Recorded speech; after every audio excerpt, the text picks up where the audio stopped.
इसी धरती से लड़ करके, इसी धरती से संघर्ष करके, नेताजी इसी धरती पर चोट खा करके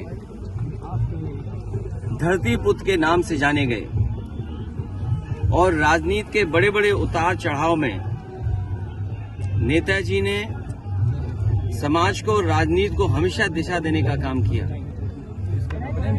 जो समाज में आर्थिक, सामाजिक, राजनीतिक चेतना थी, उसको जगाने के लिए और देश को समाजवादी विचारधारा से जोड़ करके चलने के लिए उन्होंने जो रास्ता दिखाया है, उसी रास्ते पर हम समाजवादी लोग आज चल रहे हैं। और आज के दिन जब नेताजी को हम लोग याद कर रहे हैं तो संकल्प लेते हैं कि समाजवादी मूल्यों को और समाजवादी सिद्धांतों को और बढ़ा करके लोगों के जीवन में कैसे बदलाव आए। नेताजी ने पूरा जीवन अपना संघर्ष इसी में निकाल दिया कि नेताजी के साथ साथ उनके लोगों का भी जीवन बदले, समाज में नई दिशा में, गैर बराबरी के खिलाफ, और जिन्हें कभी सम्मान समाज में नहीं मिला था उनको सम्मान दिलाने के लिए नेताजी ने पूरा जीवन लगा दिया। वही हमारे आशिक वही है और उन्हीं के रास्ते पे चल करके इस समाजवादी सिद्धांत को और मजबूत बनाने का काम हम लोग करेंगे।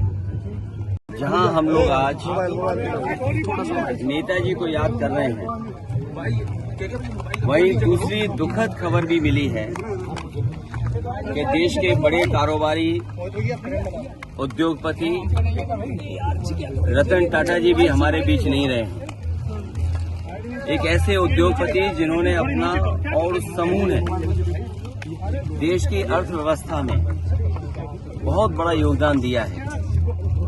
आजादी से पहले और आजादी के बाद से टाटा समूह ने बहुत बड़ा देश की आर्थिक स्थिति को सुधारने में और आर्थिक तरक्की के लिए बड़ा योगदान किया है। वही रतन टाटा जी से व्यक्तिगत रूप से भी हमारे कई बार मुलाकात हुई है।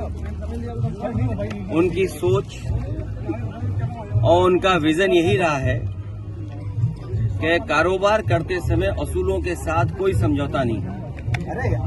उसूलों से कारोबार करने के लिए और अपने लाभ का, समाज के कल्याण के लिए जिस तरीके से उन्होंने लाभ का पैसा लगाया है और लोगों का, आम लोगों का कल्याण कैसे हो, उस दिशा में एक उदाहरण पेश किया। ऐसे उद्योगपति को भी हम लोग याद करते हैं, रतन टाटा जी को।